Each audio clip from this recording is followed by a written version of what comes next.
I bought the 1984 Massey Ferguson 210-4 and it's in a rough shape. So far, I rebuilt the electrical system, the seat, the muffler, the front PTO clutch, the bucket, added skid steer quick attach, and custom built an electrical power steering from a 2007 Saturn Vue. But now I'm getting a crunchy noise from the 4x4 front axle. Well, I guess I need to fix this too, but how hard could it be when almost all of the parts of this model are now discontinued? Sheesh. They're all gone. No! First, let's start by uncoupling the backhoe that I built for this tractor, which by the way, you can find the plans on my website.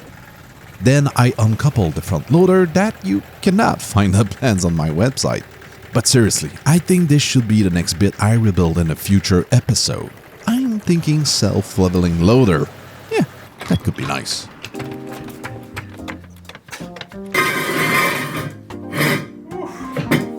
Not quite. There we go. For those of you who are not familiar with a tractor suspension, well, that's it. That's all there is. The rear axle is rigid mounted and the front is pivoting just a bit. And I'm getting a lot of play from the front left side wheel and a bit less from the right side. Luckily, I have the manual for this little 210-4. And from the exploded view, I'm guessing the crunchy noise is probably coming from a broken yoke or a worn out spline, which probably both are now back order. And I was assuming that because the last time I called the dealer to get a new muffler, they told me it has been discontinued for many years now. A muffler. Okay, first new mistake. Yeah, I'm no mechanic here, but to my surprise, when I removed the plug, oil gushed out of the spindle. Because I was convinced it would have been dry as a desert and never even thought of taking out the oil drain pan. If you don't see it, it never happened. It's never a good sign when you see different sizes of bolt on the same bolt pattern. Oh. Someone has been in there. Yeah, she's not a virgin anymore. Well, it's to be expected after all. She turned 40 this year. Oh boy. Superior. This is not the right bolt for it. Yeah, another standard bolt in a metric hole.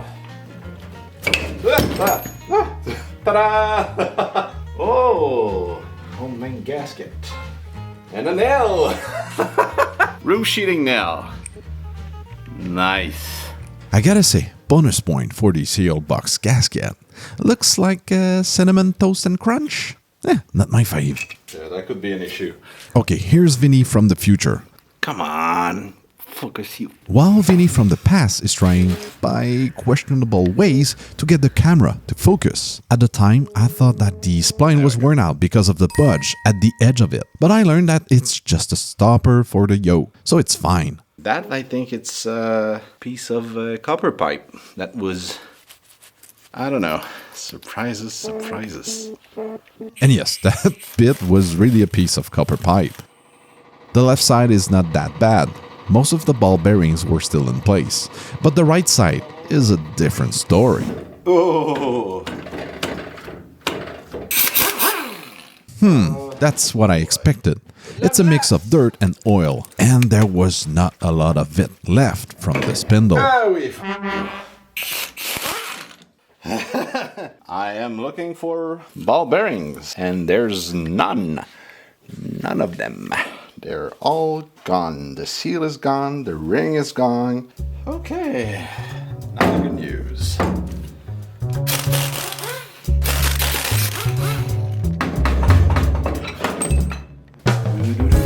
When you don't have cat litter close by, sandust will cover up your mess. Just as good.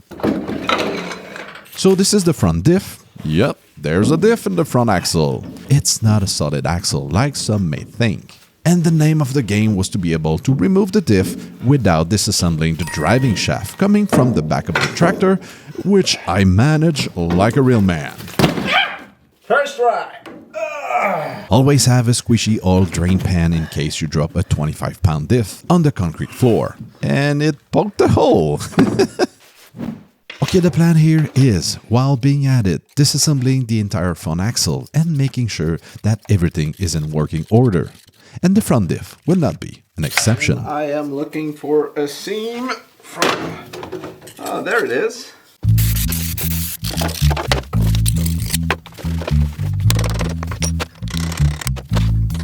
After a good cleanup, I opened the treasure chest and hopefully I won't find any gear nuggets at the bottom of it. Yay! Ring gear looks brand new and the pinion too. Cause finding a new or worst, rebuilding a 40 years old helical pinion gear would have been fun. No, not really. So let's put it back together before I forget if the shim goes before the bearing or is it after? A classic theme on this tractor. If the part or a section has been repainted, it's because it has been rebuilt. So it means that the entire front axle will be eligible for a fresh coat of paint. Luckily, the diff looks good and all of the spline shafts are okay, but I think I found the source of our crunchy noise. And it comes from this right side yoke. Remember that the right side bearing and seal were completely destroyed. That allowed mud and dirt to get in and severely damage this yoke. Yeah, sir, I think I found the problem. There's a yoke in your hand. Compared to the other side, which moves freely. Yep, this one is toast. These are supposed to be ball bearings, not miniature cannonballs. And oh surprise, I found new yokes on the internet, cause they are used on other models and the price tag varied between $500 to $700. But contrary to a car CV axle, these are really not spinning fast. So I think I can save this one from the trash bin. After a bit of cleaning on the wire brush wheel, it was more obvious what was generating the crunchy noise. That is so rough. And we can clearly see that grooves have formed on the core. Okay, the plan here is just to sand it down, polishing the pockets to almost factory specs. And don't worry, I know by removing material that I will change the fit with the ball bearings, but I've got a plan. Several days later. That is buttery smooth. Yay! I also tackled the yoke body, trying to smooth out all 12 pockets. One eternity later. It ain't perfect, but it's way better. To compensate the now bigger pockets, I bought these. This set is exactly the same size as the original ball bearings. This one is plus 0.25mm bigger, and this one is also bigger, but by 0.75mm. And surprisingly, I found all three on Amazon. I started with the original size ball bearing, just to give me a feeling on how loose it got with the sanding. Okay, it works, but yeah, it's all loosey-goosey now. The motion is super smooth though. Better than it was, yeah. Alright, out with set number 1, and here goes set number 2, which has a diameter of 14.5. There we go. Oh, super smooth. Let's try the 15. Oh, that's too much. Wow. No, it won't go in. 15's too much, so we have a clear winner. So I put back in the 14.5. Even on one side, the fit was as good as my other good condition yoke. Nice. But the other side was a bit more loose, and it was easy to see, but also to hear.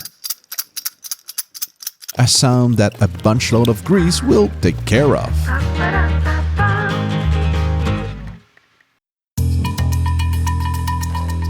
Okay, quickly I want to assess the damage on the left side where the seal was missing. And I never seen such a beat up castle nut. It might have come from the tumbling of the small ball bearings, which I found a few in the bearing below the nut. Oh, there we go. Since these bearings have been bathing in mud for a few years, I'm gonna change them all for new ones, and luckily these are standard metric bearings. Easy to get for cheap, even from good brands like NSK or SKF. To fix the castle nut, I'm just gonna clean all 6 faces and it should be good. Good as an old castle nut with grinded faces. Okay, the yoke is fixed, but if I don't want to repeat the same rebuild process in 2 years, I found the ball bearings. They're there. I need to fix the main issue, the destroy spindle bearing and seal. Once again, I clean up the part to really see the damage. And with a side-by-side comparison with both spindles, we can see that the metal-on-metal action dug the bearing recess deeper. But I think there's still enough meat to reuse the spindle as it is. Now for the steering arm. That one looks bad, but I just don't know what I'm looking at. So this is the outer race of the spindle bearing, well, what's left of it. And this one is the inner race, which should be reusable.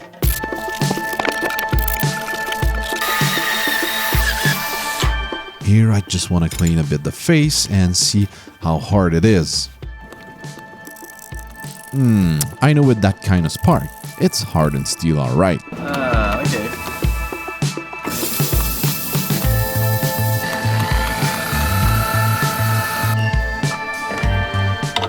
Unfortunately, I couldn't find and buy a brand new bearing, so I'm left with one inner race that I can reuse and I need to make a new outer race. Oh, and yeah, that's what left of the other side outer race, which, yeah, I cannot rebuild. But I did find the original size ball bearings, again, on Amazon. And yeah, I'm talking about the Canadian Amazon, which has probably only half the stuff of the US one. To make the new race, I found these plates laying around the shop. Through the rust, I can see a grinded pattern that could indicate that it's high carbon steel. And you need high carbon steel to produce a hardened bearing race. So I cut a piece to see how hard I can get it. And to have a good comparison, I also have a chunk of 4140 that I will also harden. And yes, I get excited / nervous when playing with the torch. Rule of thumb, the metal is hot enough when it loses its magnetic property. Now for the 4140. Who said I couldn't do two things at the same time? Oh yeah, my wife. Yeah, she's right.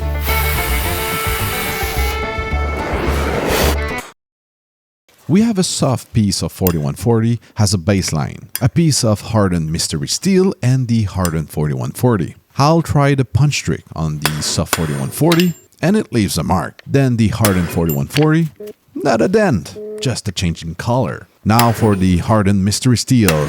Ugh, yeah, it marked it. Test number 2, the file. The file shouldn't bite on hardened steel. Hardened 4140 skips right on it. Mystery steel, yeah, it's biting. That's not a good sign. I did run a proper Rockwell C test. The hardened mystery steel got only 34 compared to the 4140, who got 53 Rockwell C. Okay, cool. Unfortunately, the mystery steel is not good for a bearing race. So I bit the bullet and bought a plate of 4140. But I know that a bearing race is made from 5200 chrome steel with a hardness of around 58 to 64 Rockwell C. At best, 4140 with the tempering will be in the low 50, but that's what they had in stock, so I went with it. Okay, because I have a small lathe and no 4-jaw chuck, I have to improvise to machine this chunk of metal. First, I'm cutting a big hole with an hole saw. Being 4140, I have to be very gentle with the hole saw, slow RPMs and a lot of juice. Then I check if it fits in my lathe. Ooh, that's close. So let's not cut the corners by actually cutting the corners.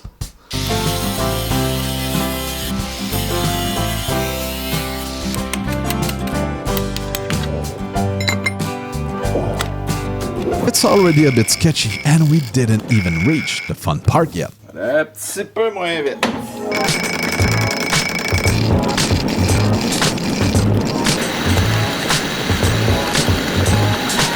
Once the outer diameter was reached, I switched for the outside jaws.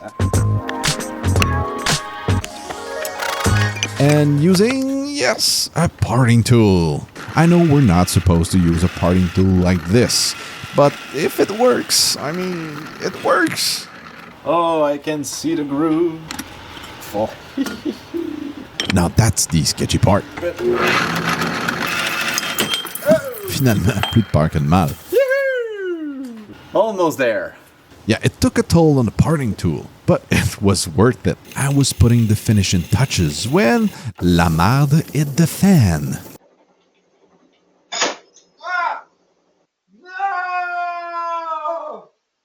Yeah, I wasn't filming at the time, but you can understand that because the part is so thin, I cannot put too much pressure from the jaws. Otherwise, I would end up with a triangular race. So with a minimum pressure from the chuck, eventually, yeah, the race popped out, damaging and bending itself while scaring the shit out of me.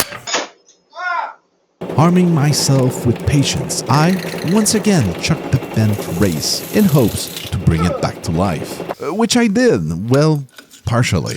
Okay, it's not perfectly round anymore, but most of the forces will be applied to the bottom face of the race because of the tractor's weight, and that face is quite flat. So now I guess I can proceed with the hardening. Being quite thin, I thought it could be a good idea to have the race clamped to a thicker chunk of metal during the heating phase. Okay, very important here. The oil bath needs to be half pencil, half mobile one. And I do recommend OW20, it leaves a better aftertaste in the mouth. I started to heat up the oil to around 150 Fahrenheit, as the internet recommended, using random pieces of steel. Once I reached the desired temp, I tried to heat up the race. But being a large-ish part and having it clamped to a large plate of metal, which sucked up all the heat, the torch wasn't the right tool for the job. On next Christmas, I have a big oven on my wish list now. In hopes to get more heat into the race, I unclamp it from the base, then quench it. Even unclamp, I never reached the right temperature. Luckily, maintaining the tempering temperature was easy enough to do with the torch. So it went from bend to super bend after hardening. Yay! And I'm not shitting you. Using the lathe and what was left of my patience, I spent numerous hours trying to bring the thing to a rounder shape. Not my greatest work at all. Damn. Then it expulsed itself from the lathe twice, adding to the fun and enjoyment of this afternoon of work. I eventually decided to call it good enough and install the ball bearings. And because the hardened race is just like a big round spring, it should snap right into place. Oh my god. Hey! Hey! That's gonna be it! It popped! Fuck! It's crunchy. To recap, I produced and hardened a not round bearing race. The thing popped out and almost killed me 3 times. It is the ugliest part I ever machined. Side load will not be constant because it is as round as an egg, but keeping the tractor up in the air shouldn't be a problem. And even though, to me, it is as good as a scrap part, anything that can retain a bit of grease with some ball bearings would be better than the metal-on-metal action that this Spindle was doing previously. So I guess it's a win? Damn, that's ugly. But on the good side of things, we're living at the golden age of home gamer builders like myself. It's easier than ever to have access to a CNC machine or a 3D printer. And because, as you guessed it, the seals are backordered, I printed these out of TPU. It's flexible but a bit hard for a rubber, but I prefer having these than nothing. Okay, I've been talking for the last 20 minutes now. I think we could all use some silent time and a good montage. So let's paint and reassemble it.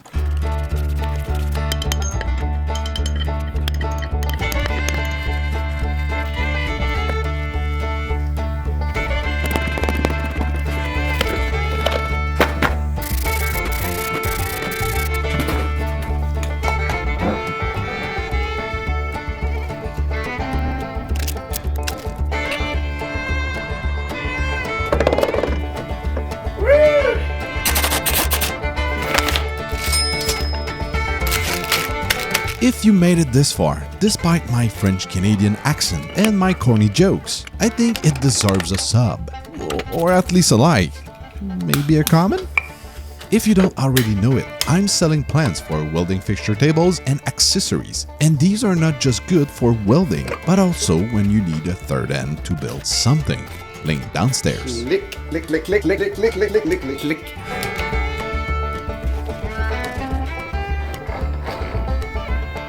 Yep, these clamps and many other useful fixtures are included in the accessories package.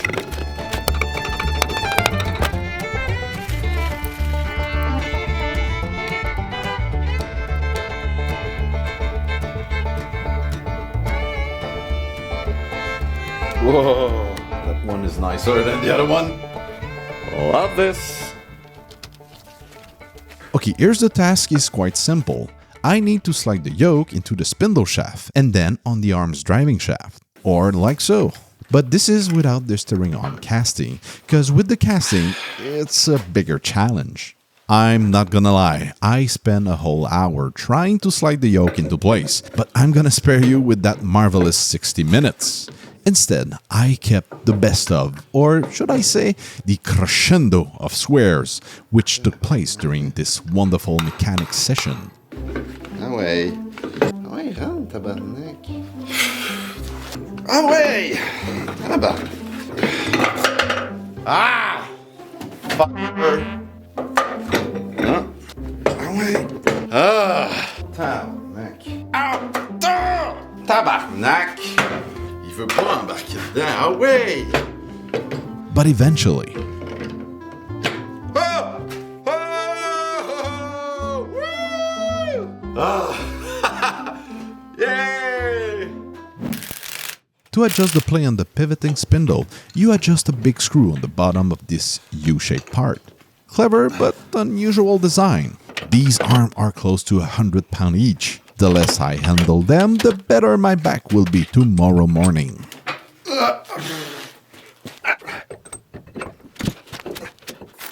So one side slid in way too easily, and the other was not going in all the way. There's something wrong here. Fuck. But as long as the driving shaft is not disconnecting from the yoke that took me an hour to put in, we're fine. Noob here apparently mixed up the driving shafts. So I guess now it's time for another round of swears. Yay! Oh, and I'm telling you, there's no third time's the charm on this one. Ooh, no sir. After refueling both spindles with gear oil, it was time for a proper test drive. Way too much.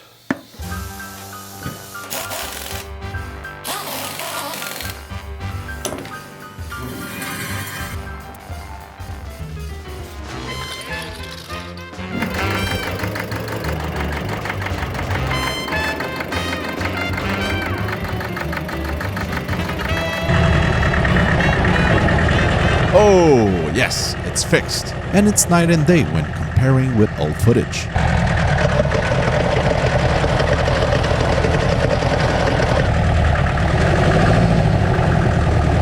Overall, with new bearings, T4140 steel plate, ball bearing sets, and a list of miscellaneous stuff, the repair only cost me 250 Canadian pesos. Not bad considering the minimum $500 price tag for a new yoke. And the crappy bearing race should at least last the rest of this tractor's life. Alright, hope you enjoyed this lesson on how not to fabricate your own bearing race. I'm Viny, go check the plans, subscribe, and see you on the next one.